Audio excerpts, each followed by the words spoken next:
welcome to the second episode of my series into a huge snare. In this episode I'm gonna talk about something that I've actually never heard anyone talking about it on YouTube, and it's something that all professional engineers are doing in their mixes in order to get their snare sound huge. And this subject, I call it reverb layering. In the first episode of the same series, I talked about the snare layering, which is layering based on multiple samples that you use for the same snare hit. And if you didn't watch this one, I'll put a card somewhere right there, and you're gonna want to check this out for sure. And if you play in a band or you're a solo artist and you want a great sound for you or your band, and you want me to mix or master or produce in general your tracks, you can email me. I have my email in the description of the video. Let's go to episode number 2 and see what I'm talking about when I'm saying reverb layering. So let's check out the drums that we have here for this video. Okay, let's solo the drums. You heard the mastered version of this exact mix in the intro of the video. It's by my band. We're called So Stimulant, and if you like the music, you can go check us out. Or if you want to support me for doing these videos, you can go subscribe on our channel or buy your songs or follow us in our social media. It would mean a lot. Thanks in advance. So let's check out the drums.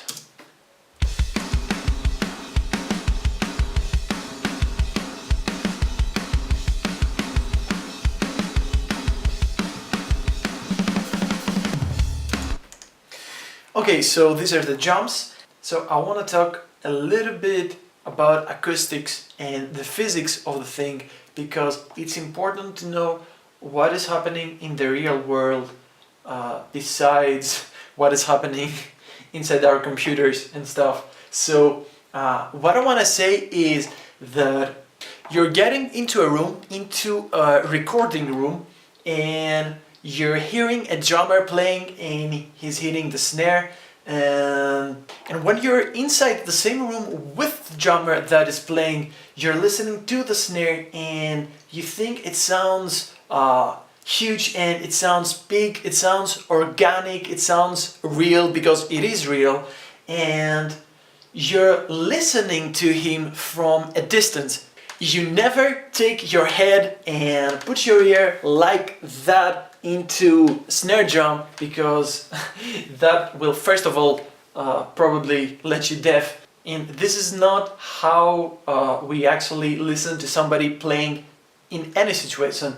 You never take your ear and put it on an amp or an acoustic guitar or a violin. You never do that. You are just listening to everyone inside the room with some distance. So why I'm talking about this distance? Because when you're putting yourself into an actual recording situation, what you're gonna do is take a mic and put it pointing directly to the center or the core of the snare from a very close distance. And this is why there is a huge difference to what we're listening when we listen to someone playing live.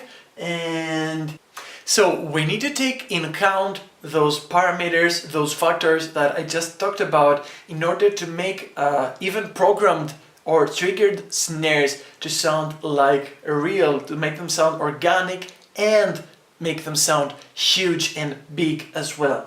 So in order to do this, what we need to do is take the recorded snare with a closed mic and probably a bottom mic as well. And then we need, if we don't have recorded versions of our actual snare playing live inside a room, we need to take reverbs and emulate that situation. And of course, I guess that most of you, of course, know about these situations, and you always put reverbs on your snare. But what you probably don't know or don't give too much attention to is that as I described in the previous episode, we're taking multiple samples from multiple sample libraries and put them together into one hit. We need to do the same thing about the reverb, because here we're talking about metal and we're talking about a huge, a massive snare.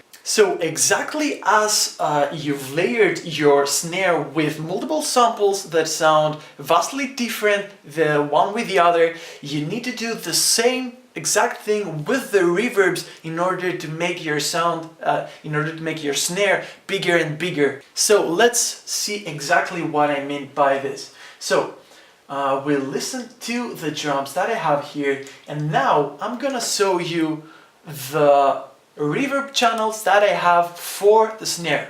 So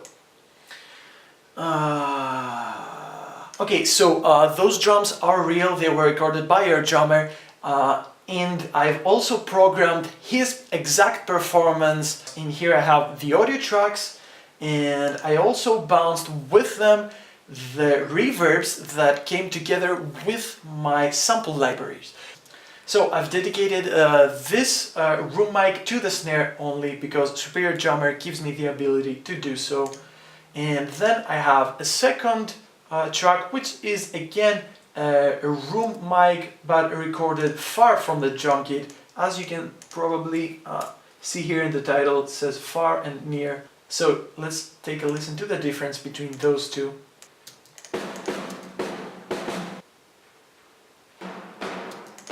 So, the near mic sounds more harsh, a bit more bright, it is shorter, and the second one sounds smoother, but it's longer and a bit fatter. And those are only two of the several reverbs that I'm using for the snare. Let's continue. So I have here a bass in which I apply a reverb to all my drums, but let's mute the drums on this reverb in order to listen to the snare only and see how vastly different this reverb sounds than the organic reverb that is actually recorded inside the room that was recorded with the sample library that I have.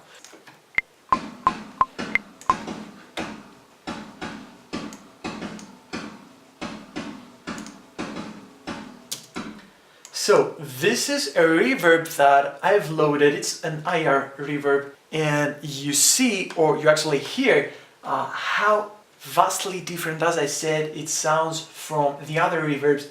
Let's compare those.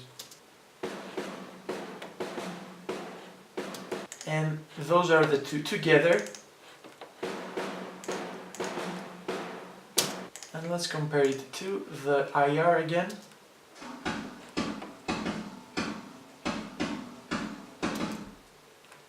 It doesn't matter which one sounds better, because each one has things that the other one doesn't. So you want to use as many of them as you can, because, as I've said, yeah, each one has elements that the other one doesn't, and when you put those together, they make a whole.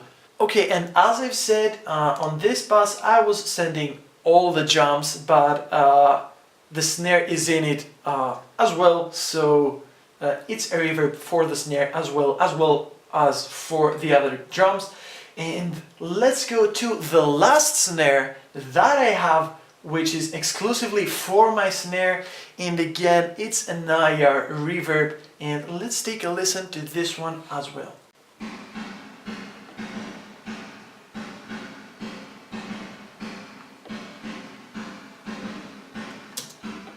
This is another IR reverb than the previous one you heard. The first one was actually an Altiverb 7, and this one is called RE Matrix. You can check them out both, they're awesome reverbs.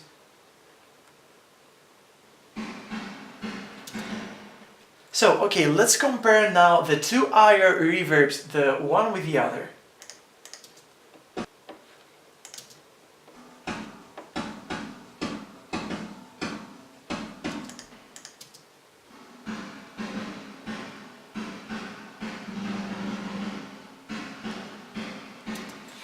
So again, you hear how vastly different those reverbs are.